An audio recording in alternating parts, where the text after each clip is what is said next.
Doctor, ಈಗ ಅಮ್ಮನ condition ಹೇಗಿದೆ? ಓಕೆ, ಆರತಿ ಅವರು ಈಗ ಹುಷಾರಾಗಿದ್ದಾರೆ. ಅವ್ರ ಜೀವಕ್ಕೆ ಯಾವುದೇ ಅಪಾಯನೂ ಇಲ್ಲ. She is perfectly all right.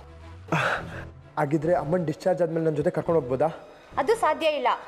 ನೋಡಿ, ಆರತಿ ಅವ್ರನ್ನ ಇಲ್ಲಿ ಅಡ್ಮಿಟ್ ಮಾಡಿರೋದು ಸೂರ್ಯ ಅವರು. ನಾವು ಅವ್ರಿಗೆ ಡಿಸ್ಚಾರ್ಜ್ ಲೆಟ್ರ್ ಕೊಡ್ತೀವಿ. ಇನ್ನೂ ಆಗೊಂದು ವೇಳೆ ನಿಮ್ಮ ಜೊತೆ ಕರ್ಕೊಂಡು ಹೋಗಬೇಕು ಅನ್ನೋದಾದರೆ ಸೂರ್ಯ ಅವರ ಪರ್ಮಿಷನ್ ತೊಗೊಂಡು ಕರ್ಕೊಂಡು ಹೋಗ್ಬೋದು.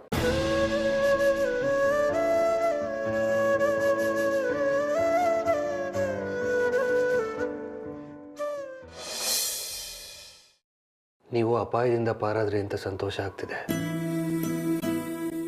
ಆದರೆ ಆತ್ಮಹತ್ಯೆಗೆ ಪ್ರಯತ್ನ ಪಡುವಂಥದ್ದು ಏನಾಗಿತ್ತು ನಿಮಗೆ?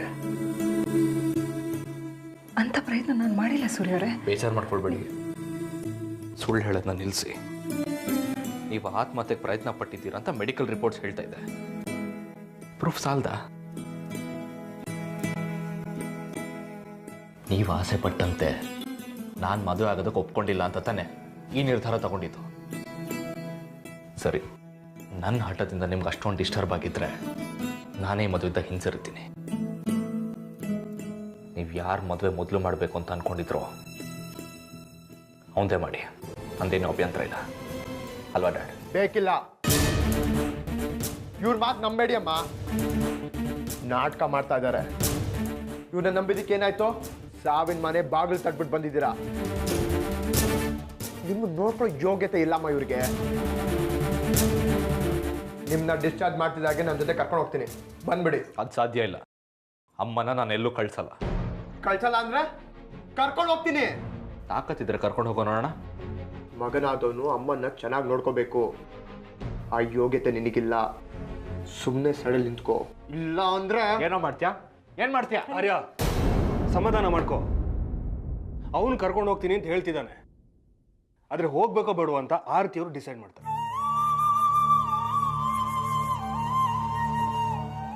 ಹೇಗೆ ಮಾತಾಡ್ತಿದ್ದಾನು? ಮಾತಾಡ್ಲಿ ಬಿಡೋ. ಗಲಾಟೆ ಮಾಡೋದು ಸಭ್ಯತೆ ಅಲ್ಲ. ಅಮ್ಮ ಹುಷಾರಾಗಿದ್ದಾರೆ ತಾನೆ. ಯಾರ ಜೊತೆಗೆ ಇರಬೇಕು ಅಂತ ಆರತಿಯವರು ಡಿಸೈಡ್ ಮಾಡ್ತಾರೆ. ಪಾ ಪಾ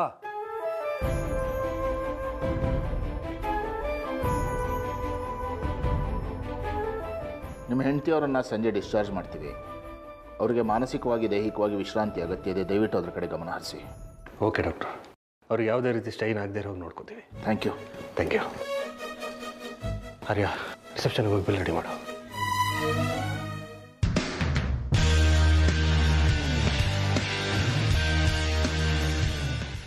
ನೀವು ಅಮ್ಮನ ಕರ್ಕೊಂಡು ಹೋಗೋಗಿಲ್ಲ. ಇನ್ಮೇಲೆ ಅಮ್ಮ ನನ್ನ ಜೊತೆನೇ ಇರ್ತಾರೆ. ಇದಕ್ಕೆ ಆರತಿಯವ್ರ ಒಪ್ಪಿಗೆ ಇದೆಯಾ? ಅವ್ರು ಹೇಳಿದ್ರು ಒಂದೇ, ನಾನು ಹೇಳಿದ್ರು ಒಂದೇ. ಇನ್ಮೇಲೆ ಅಮ್ಮ ನನ್ನ ಜೊತೆ ಇರ್ತಾರೆ ಅಷ್ಟೇ. ಎಲ್ಲಿ ಕರ್ಕೊಂಡು ಹೋಗ್ತೀಯಾ? ನಿನಗೆ ಅಂತ ಇರೋದಕ್ಕೆ ಒಂದು ಮನೆ ಇದೆಯಾ?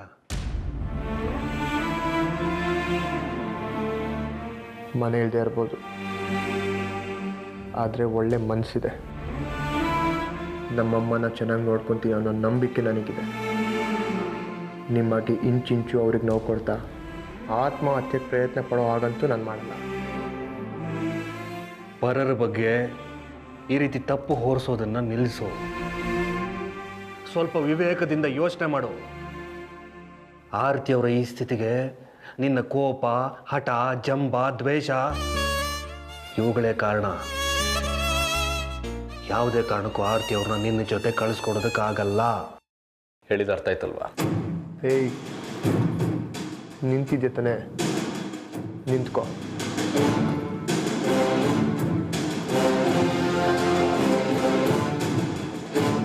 ನರಸಿಂಹ, ಸಾಯಂಕಾಲ ಆಸ್ಪತ್ರೆ ಹತ್ರ ಆಟೋ ತಗೊಂಬ.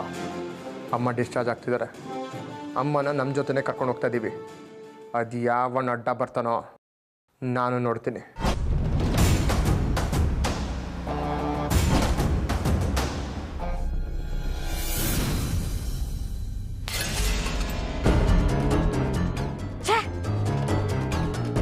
ಐದೇ 5 ನಿಮಿಷ ಟೈಮ್ ಸಿಕ್ಕಿದ್ರು ಸಾಕಾಗ್ತಿತ್ತು.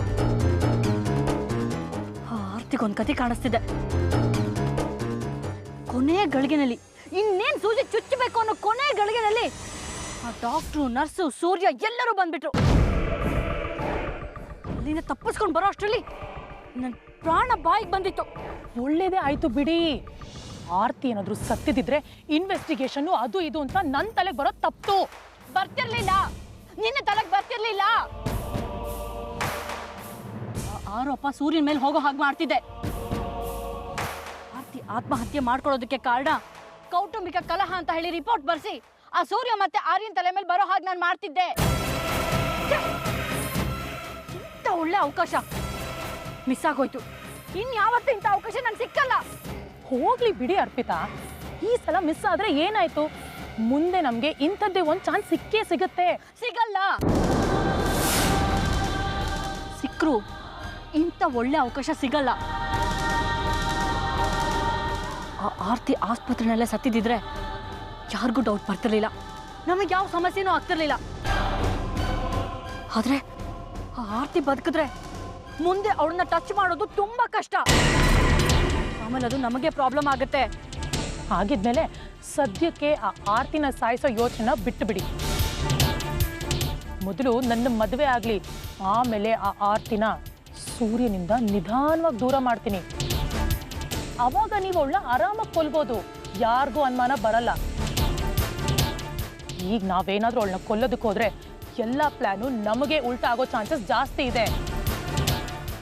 ಅದು ಅಲ್ಲದೆ ಆ ಬಿಕನಾಸಿ ಸ್ವಾತಿ ಬೇರೆ ನನ್ನ ಮೇಲೆ ಒಂದು ಕಣ್ಣಿಟ್ಟಿದ್ದಾಳೆ. ನಾವೇನಾದ್ರೂ ಆರ್ತಿ ಆಂಟಿಗೆ ತೊಂದರೆ ಮಾಡೋದಕ್ಕೆ ಹೋಗಿ ಅದು ಅವಳಿಗೆ ಗೊತ್ತಾದ್ರೆ ಕಷ್ಟ ಆಗತ್ತೆ. ಅದಕ್ಕೆ ಹೇಳ್ತಾ ಇದ್ದೀನಿ, ಇಂಥದ್ದೇ ಇನ್ನೊಂದು ಚಾನ್ಸ್ ಸಿಗೋವರೆಗೂ ನಾವ್ ಏನು ಸಾಹಸಕ್ಕೆ ಕೈ ಹಾಕೋದು ಬೇಡ ಅಂತ. ನೀನು ಅವಳ ಬಗ್ಗೆ ತಲೆ ಕೆಡ್ಸ್ಕೋಬೇಡ. ಅವಳಿಗೊಂದು ಗತಿ ಕಾಣಿಸೋದು ನಿಮ್ಮ ತಂದೆ ಕೆಲಸ, ಅವ್ರು ಅದನ್ನು ಮಾಡ್ತಾರೆ. ಈಗ ಎಲ್ಲದಕ್ಕಿಂತ ಇಂಪಾರ್ಟೆಂಟ್, ಆರ್ತಿ ಇವಾಗ ಅಡ್ಮಿಟ್ ಆದ ಹಾಗೆ ಇನ್ನೊಂದ್ಸಲ ಅವಳನ್ನ ಆಸ್ಪತ್ರೆಗೆ ಸೇರಿಸೋ ಅವಕಾಶ ಸಿಕ್ಕಿದ್ರೆ ನೀನು ಅದನ್ನು ಉಪಯೋಗಿಸ್ಕೋಬೇಕು. ಖಂಡಿತ, ನೀವು ಅದನ್ನ ಹೇಳೋದೇ ಬೇಡ. ನನಗೂ ಅದೇ ಬೇಕಾಗಿರೋದು.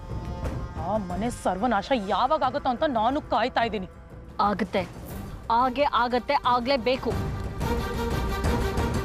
ಆ ಸೂರ್ಯನ ಸಂಸಾರ ಸಂಪೂರ್ಣವಾಗಿ ನಾಶ ಆಗ್ಲೇಬೇಕು. ಆ ಮನೆಯಲ್ಲಿ ರಾಣಿ ತರ ಮೆರೀತಾ ಇರೋ ಆ ಆರ್ತಿಗೆ ನಾನೇ ಅಂತ್ಯ ಹಾಡ್ತೀನಿ.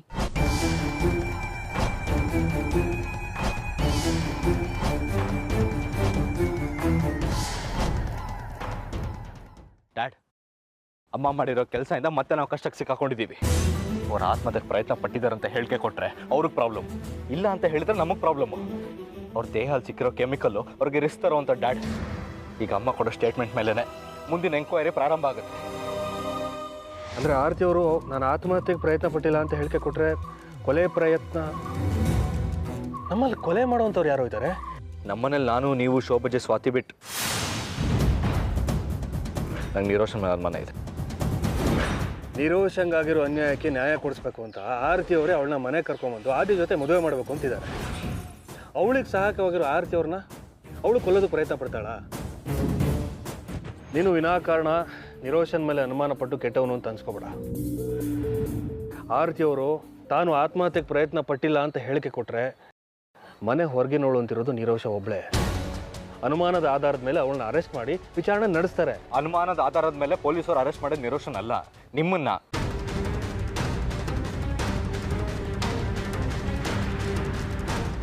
ನನ್ನನ್ನು ಅರೆಸ್ಟ್ ಮಾಡೋದ್ರಿಂದ ಅವ್ರಿಗೇನು ಲಾಭ? ಸಮಾಜದಲ್ಲಿ ನಿಮ್ಗಿರೋ ಗೌರವ, ಘನತೆಗೆ ಧಕ್ಕೆ ತರೋದೆ ನಿಮ್ಮ ವಿರೋಧಿಗಳ ಉದ್ದೇಶ. ಸೂರ್ಯ ಅವರೇ, ಇನ್ಸ್ಪೆಕ್ಟರ್ ಫೋನ್ ಮಾಡಿದ್ರು. ಆರ್ತಿ ಅವರ ಆರೋಗ್ಯದ ಬಗ್ಗೆ ವಿಚಾರಿಸಿ ಅವ್ರು ಹೇಳಿಕೆ ಪಡ್ಕೊಳ್ಳೋದಕ್ಕೆ ಬರ್ತಾ ಇದ್ದೀನಿ, ಅಲ್ಲಿವರೆಗೂ ಡಿಸ್ಚಾರ್ಜ್ ಮಾಡಬೇಡಿ ಅಂತ. Please cooperate. Thank you.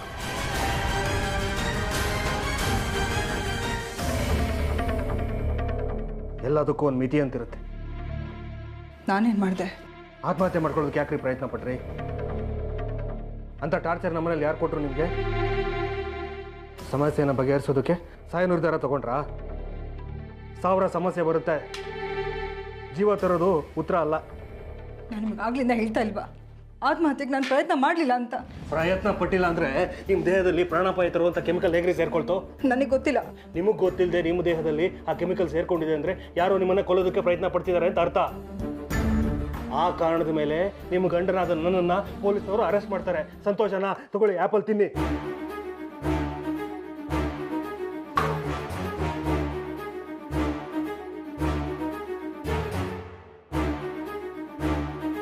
ಏ ಕೋಪಕ್ಕೇನು ಕಡಿಮೆ ಇಲ್ಲ ಬಿಡಿ.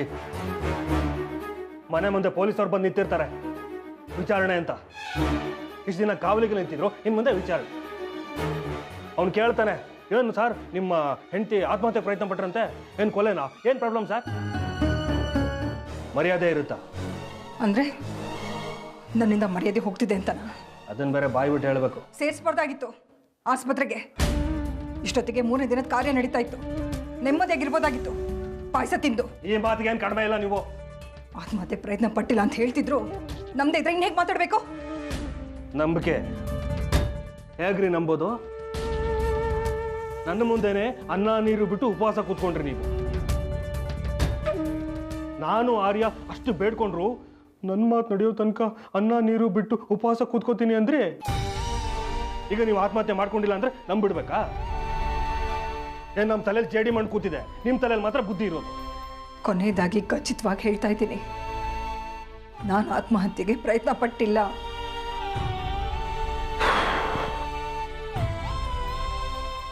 ಸರಿ, ನಿಮ್ಮ ಮಾತನ್ನು ನಂಬ್ತೀನಿ. ಒಂದು ಕ್ಲಾರಿಫಿಕೇಶನ್ ಕೊಡ್ತೀರಾ? ಏನು? ನೀವು ಆತ್ಮಹತ್ಯೆ ಮಾಡ್ಕೊಳ್ಳೋದಕ್ಕೆ ಪ್ರಯತ್ನ ಪಟ್ಟಿಲ್ಲ ಅಂದರೆ ನಿಮ್ಮ ದೇಹದಲ್ಲಿ ಆ ಕೆಮಿಕಲ್ ಹೇಗೆ ಬಂದು ಸೇರ್ತು? ನಿಮಗೆ ಗೊತ್ತಿಲ್ಲದೆ ಆ ಕೆಮಿಕಲ್ ನಿಮ್ಮ ದೇಹದಲ್ಲಿ ಸೇರಿದೆ ಅಂದರೆ ಯಾರೋ ನಿಮ್ಮನ್ನ ಕೊಲೆ ಮಾಡೋದಕ್ಕೆ ಪ್ರಯತ್ನ ಪಟ್ಟಿದ್ದಾರೆ ಅಂತ ಆಯ್ತು. ತಾವು ತಾಳ್ಮೆಯಿಂದ ಕೂತು ಆ ವ್ಯಕ್ತಿ ಯಾರು ಅನ್ನೋದನ್ನ ಯೋಚನೆ ಮಾಡಿ, ಗೊತ್ತಾದರೆ ನನಗೆ ತಿಳಿಸಿ ದಯವಿಟ್ಟು. ಅಷ್ಟು ಮಾಡ್ಬೋದಾ ಆರ್ತಿಯವ್ರೆ?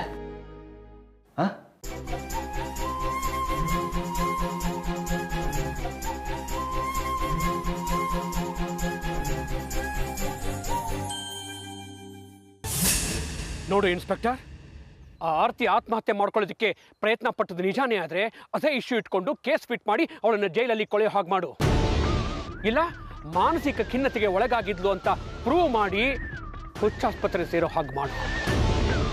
ಅಕಸ್ಮಾತ್ ಅವಳು ಆತ್ಮಹತ್ಯೆ ಮಾಡ್ಕೊಳ್ಳೋದಕ್ಕೆ ಪ್ರಯತ್ನ ಪಟ್ಟದ್ದು ನಿಜಾನೇ ಆಗಿದ್ರೆ ಕೊಲೆ ಕೇಸು ಅಂತ ಫಿಟ್ ಮಾಡಿ ಅದನ್ನ ಸೂರ್ಯ ಅವರೇ ಮಾಡಿದ್ದಾರೆ ಅಂತ ಕೇಸ್ ಫಿಟ್ ಮಾಡು. ಆದರೆ ಸೂರ್ಯನೇ ಕೊಲೆ ಮಾಡೋದಕ್ಕೆ ಪ್ರಯತ್ನ ಪಟ್ಟಿದ್ದು ಅಂತ ಸಾಕ್ಷಿನ ಸೃಷ್ಟಿ ಮಾಡೋದಕ್ಕೆ ಸಾಧ್ಯ ಆದರೆ ಮಾತ್ರ. ಇಲ್ಲ ಅಂದರೆ ಆರ್ತಿ ಆತ್ಮಹತ್ಯೆ ಮಾಡ್ಕೊಳ್ಳೋದಕ್ಕೆ ಪ್ರಯತ್ನ ಪಟ್ಲು ಅಂತ ಹೇಳಿ ರಿಪೋರ್ಟ್ ಬರಿ. ನಿಮ್ಮ ಮಾತು ಕೇಳ್ತಾ ಇದ್ರೆ ನನಗೆ ಏನು ಹೇಳಬೇಕು ಅಂತಲೇ ಅರ್ಥ ಆಗ್ತಾ ಇಲ್ಲ. ನನ್ನ ಕೈಯಲ್ಲಿ ಏನೂ ಇಲ್ಲ. ಇದು ಕೊಲೆ ಪ್ರಯತ್ನನೋ ಅಥವಾ ಆತ್ಮಹತ್ಯೆ ಪ್ರಯತ್ನನೋ ಅಂತ ನನಗೇನು ಅರ್ಥ ಆಗಿಲ್ಲ. ನಾನೀಗ ಹಾಸ್ಪಿಟಲ್ಗೆ ಹೋಗ್ತಾ ಇದ್ದೀನಿ ಆರ್ತಿ ಅವ್ರನ್ನ ವಿಚಾರಣೆ ಮಾಡೋದಕ್ಕೆ. ಅಲ್ಲಿ ಅವರು ಯಾವ ರೀತಿಯಾದಂಥ ಹೇಳಿಕೆ ಕೊಡ್ತಾರೆ ಅನ್ನೋದ್ರ ಮೇಲೆ ನಾನು ಯಾವ ರೀತಿ ಕೇಸನ್ನು ಹಾಕ್ಬೋದು ಅಂತ ಡಿಸೈಡ್ ಮಾಡ್ಬೋದು. ಆದಷ್ಟು ನೀನು ಇದನ್ನ ಕೊಲೆ ಅಂತ ಕೇಸ್ ಫಿಟ್ ಆಗೋ ಹಾಗೆ ನೋಡಿಕೊಂಡ್ರೆ ಬೆಟರ್ ಅನ್ಸುತ್ತೆ. ಯಾಕಂದ್ರೆ ಒಂದು ಸಾರಿ ಸೂರ್ಯ ಮುಳುಗಿದ್ರೆ ಆರ್ತಿ ಅನ್ನೋ ಭೂಮಿಗೆ ಕತ್ತಲು ಆವರಿಸ್ಕೊಂಡ್ಬಿಡತ್ತೆ. ಆಗ ನಾವೇನು ಬೇಕಾದರೂ ಮಾಡ್ಬೋದು. ತುಂಡು ತುಂಡಾಗಿ ಕತ್ತರಿಸಿದ್ರು ಇದನ್ನ ನಾವೇ ಮಾಡಿದ್ದು ಅಂತ ಪ್ರೂವ್ ಮಾಡೋಕ್ಕಾಗಲ್ಲ. ನೀವು ತಪ್ಪು ತಿಳ್ಕೊಂಡಿರ ಸರ್. ಅವ್ರ ಮಗ ಇನ್ಸ್ಪೆಕ್ಟರ್ ಆರ್ಯ ಕೂಡ ತುಂಬ ಕ್ಲೆವರ್ ಆಗಿದ್ದಾನೆ. ನಾನು ಆರ್ತಿ ಅವ್ರ ಹೇಳಿಕೆಯನ್ನು ಪಡೆದು ನನಗೆ ಹೇಗೆ ಬೇಕಾಗೆ ತಿರ್ಚಿ ಕೇಸ್ನ ರಿಜಿಸ್ಟರ್ ಮಾಡೋದಕ್ಕಾಗೋದಿಲ್ಲ. ಒಂದು ವೇಳೆ ಆರ್ತಿ ಅವರೇ ನಾನು ಕುಡಿಯೋದ್ರಲ್ಲಿ ಯಾರೋ ಏನೋ ಮಿಕ್ಸ್ ಮಾಡಿಕೊಟ್ಟಿದ್ದಾರೆ ಅಂತ ಹೇಳಿಕೆ ಕೊಟ್ಟರೆ ಆಗ ನಾನು ಸೂರ್ಯ ಅವ್ರನ್ನ ಅರೆಸ್ಟ್ ಮಾಡಿ ಕೊಲೆ ಕೇಸ್ ದಾಖಲಿಸ್ಬೋದು. ಅದು ಮಾತ್ರ ಸಾಧ್ಯ ಇಲ್ಲ. ಯಾವುದೇ ಕಾರಣಕ್ಕೂ ಆರ್ತಿ ಆ ರೀತಿ ಹೇಳಿಕೆ ಕೊಡಲ್ಲ. ಯಾಕೆ ಅಂದರೆ ಆರ್ತಿಗೆ ಚೆನ್ನಾಗಿ ಗೊತ್ತು, ಅವಳನ್ನ ಕೊಲೆ ಮಾಡೋ ಪ್ರಯತ್ನ ನಡೀತು ಅಂತ ಹೇಳಿದ್ರೆ ಮೊದಲು ಅರೆಸ್ಟ್ ಮಾಡೋದು ಸೂರ್ಯನ ಅಂತ. ಹಾಗಾಗಿ ಸೂರ್ಯನ್ಗೆ ಯಾವುದೇ ರೀತಿ ತೊಂದರೆ ಆಗೋದಕ್ಕೂ ಅವಳು ಅವಕಾಶ ಮಾಡಿಕೊಡಲ್ಲ. ಅಪ್ಪಿ ತಪ್ಪಿ ಅವಳು ಹಾಗೇನಾದ್ರೂ ಹೇಳಿಕೆ ಕೊಟ್ರೆ ಮೊದಲು ಸಿಕ್ ಹಾಕೊಳ್ಳೋದು ನಿಮ್ಮ ಮಗಳು ನಿರೋಷ. ಏನು ಹೇಳ್ತಿದ್ಯಾ ಅರ್ಪಿತಾ ನೀನು? ನನ್ನ ಮಗಳ ಮೇಲೆ ಕೊಲೆ ಆರೋಪ ಬರೋಕೆ ಹೇಗೆ ಸಾಧ್ಯ? ಯಾಕೆ ಅಂದರೆ ಈಗ ಆ ಮನೆಯಲ್ಲಿರೋದು ನಿಮ್ಮ ಮಗಳು ನಿರೋಷ. ಅವಳ ಮೇಲೆ ಎಲ್ಲರಿಗೂ ಅನುಮಾನ ಬರುತ್ತೆ. ಬಿಕಾಸ್ ನಿರೋಷ ಆ ಮನೆಗೆ ಹೋದ ಮೇಲೇ ಇಷ್ಟೆಲ್ಲ ಅನಾಹುತ ನಡೀತಾ ಇರೋದು. ಅದು ನಿಮಗೂ ಗೊತ್ತು, ನನಗೂ ಗೊತ್ತು. ಅದಕ್ಕೆ ಹೇಳ್ತಾ ಇರೋದು, ಈ ವಿಚಾರದಲ್ಲಿ ನಾವು ಸ್ವಲ್ಪ ಏಮಾರಿದ್ರು ನಿರೋಷಂಗೆ ಕಷ್ಟ ಅಂತ. ಹೌದು ಸರ್, ಮೇಡಮ್ ಹೇಳ್ತಾ ಇರೋದು ನಿಜ. ಆರ್ತಿ ಕೊಲೆ ಕೇಸಲ್ಲಿ ವಿಚಾರಣೆ ಅಂತ ಏನಾದರೂ ಮಾಡಿದ್ರೆ ನಿಮ್ಮ ಮಗಳನ್ನು ಸಹ ವಿಚಾರಣೆ ಮಾಡಬೇಕಾಗತ್ತೆ. ಮಾಡು. ಯಾರು ಬೇಡ ಅಂದವರು? ನನ್ನ ಮಗಳನ್ನ ಕಾಪಾಡೋದಕ್ಕೆ ನಾನಿದ್ದೀನಿ. ಅಲ್ಲದೆ ಅವಳ ಮೇಲೆ ಕೇಸ್ ಬುಕ್ ಆಗದಿರೋ ಹಾಗೆ ನೋಡ್ಕೊಳ್ಳೋಕೆ ನೀನಿದ್ದೀಯಾ? ಮೊದಲು ಆರ್ತಿನ ಹೋಗಿ ವಿಚಾರಿಸು. ಅವಳು ಏನು ಹೇಳ್ತಾಳೆ ಅನ್ನೋದನ್ನ ನನಗೆ ತಿಳಿಸು. ಆಮೇಲೆ ಏನು ಮಾಡಬೇಕು ಅಂತ ಇನ್ಸ್ಟ್ರಕ್ಷನ್ ಕೊಡ್ತೀನಿ. ಸರಿ ಸರ್, ನಾನಿನ್ನು ಬರ್ತೇನೆ. ನೋಡೋ ಅರ್ಪಿತಾ, ನೀನು ಮಾಡೋ ಕೆಲಸ ಸರಿಯಾಗಿ ಮಾಡಿದಿದ್ರೆ ಇಷ್ಟೊತ್ತಿಗೆ ಆರತಿ ಪರಲೋಕ ಸೇರ್ತಾ ಇದ್ಲು. ಇಷ್ಟೆಲ್ಲ ಗೊಂದಲನೇ ಇರ್ತಿರ್ಲಿಲ್ಲ. ಏನು ಮಾಡ್ಲಿ ಚಿದಂಬರಂ, ಜಸ್ಟ್ 1 ಮಿನಿಟಲ್ಲಿ ಎಲ್ಲ ಮಿಸ್ ಆಗೋಯ್ತು. ನನ್ನ ಸೌತಿ ನನ್ನ ಕೈಯಿಂದ ತಪ್ಪಿಸ್ಕೊಂಡ್ಬಿಟ್ಲು. ಆದರೆ ಆ ಆರ್ತಿಗೆ ನನ್ನ ಕೈಯಲ್ಲೇ ಸಾವಿರೋದು, ನಾನೇ ಅವಳನ್ನ ಸಾಯಿಸೋದು.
ಹಾಯ್ ಕಿಸ್ಟರ್, ನನ್ನ ನೋಡಿ ಶಾಕ್ ಆಗೋಯ್ತಾ? ನನ್ನ ನೋಡ್ತೀನಿ ಅಂತ ಕನಸು ಮನಸ್ಸಲ್ಲೂ ಅನ್ಕೊಂಡಿರ್ಲಿಲ್ಲ ಅಲ್ಲ?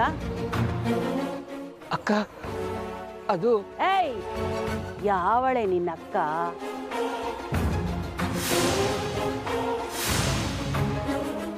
ಅಕ್ಕ ಅಂತ ಕರಿಬೇಡ ನೀನು. ಮಗನಿಂದ ಸೊಸೆನ ದೂರ ಮಾಡಿ ಅವಳಿಗೆ ಇನ್ನೊಂದು ಮದುವೆ ಮಾಡ್ದೋಳು ನೀನು. ಅದು ಸಾಲದು ಅಂತ ಮಗನ್ನ ಮೊಮ್ಮಗನ್ನ ಬಿಟ್ಟೋಗಿ ಆ ಬಿಗನಾಸಿ ಆರತಿ ಹತ್ರ ಸೇರ್ಕೊಂಡಿದ್ಯಲ್ಲೇ. ನಿನಗೆ ಸ್ವಲ್ಪನಾದ್ರೂ ನಾಚಿಕೆ ಮಾನ ಮರ್ಯಾದೆ ಯಾವ್ದು ಇಲ್ವಾ ನಿನಗೆ? ಮಗನ ಜೊತೆ ಇರೋದ್ಕಿಂತ ಹೆಚ್ಚಿನ ಸುಖ ಸಂತೋಷ ನನಗೆ ಆರತಿ ಜೊತೆ ಸಿಗ್ತಾ ಇದೆ. ಅವಳು ನನ್ನನ್ನು ತಾಯಿಗಿಂತ ಹೆಚ್ಚಾಗಿ ನೋಡ್ಕೋತಾಳೆ. ನೀನು ಹೇಳಿದ ಮಗನ ಜೊತೆ ಇದ್ದಿದ್ರೆ ಇಷ್ಟೊತ್ತಿಗೆ ನನ್ನ ಸಾಯಿಸ್ಬಿಡ್ತಿದ್ದ ಅವನು. ಅಂತ ಕಟುಕನ ಜೊತೆ ಇರೋದ್ಕಿಂತ ಆರತಿ ಜೊತೆ ಇರೋದು ಮೇಲು ಅಂತ ನನ್ಗನ್ನಿಸ್ತು. ಅದಕ್ಕೆ ಇದ್ದೀನಿ. ಆದಿಗೂ ನಮಗೂ ಸಂಬಂಧ ಯಾಕೆ ಅಂದ್ರೆ ಅವನು ಶಶಾಂಕ್ ರಕ್ತ. ಅವನಲ್ಲಿ ನಿಂತ್ಕೊಂಡು ಶಶಾಂಕ್ನ ಆರತಿನ ಒಂದು ಮಾಡಬೇಕು ಅಂತಿದ್ದಾನೆ. ಅದಕ್ಕೆ ನೀನು ಸಪೋರ್ಟ್ ಮಾಡಬೇಕು.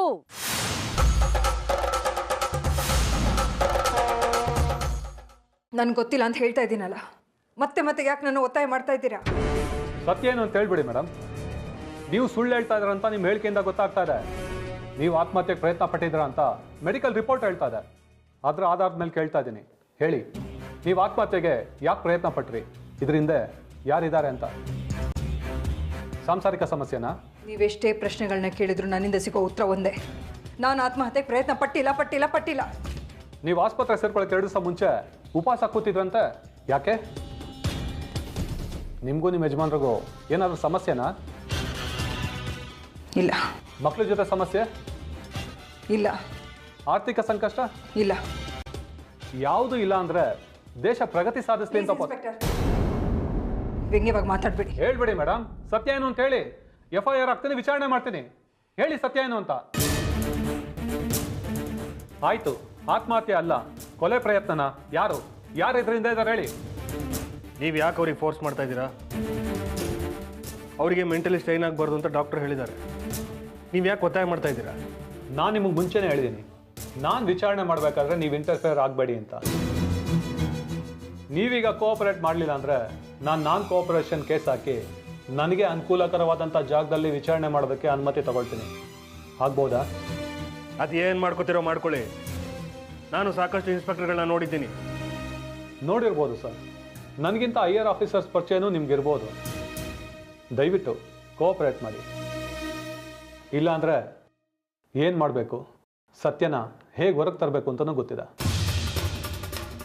ನೋಡಿ ಮೇಡಮ್, ನಿಮ್ಮ ಯಜಮಾನ್ರ ಮುಂದೆ ನಿಮಗೆ ಸತ್ಯ ಹೇಳೋಕ್ಕೆ ತೊಡಕು ಅಂತ ಅನ್ಸಿದ್ರೆ ನನ್ನ ಮೊಬೈಲ್ ನಂಬರ್ಗೆ ಫೋನ್ ಮಾಡಿ.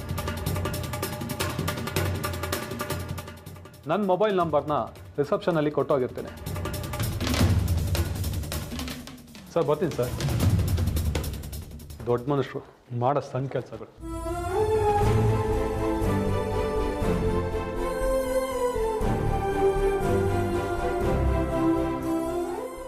ಸಂತೋಷನಾ? ಅವತ್ತು ಸಲಾಮ್ ಹೊಡಿತಿದ್ದ, ಇವತ್ತು ತಲೆ ಎಲ್ಲ ಮಾತಾಡ್ತಾನೆ. ನೆಮ್ಮದಿ ಬಯಸಿದೆ ನಿಮ್ಮಿಂದ.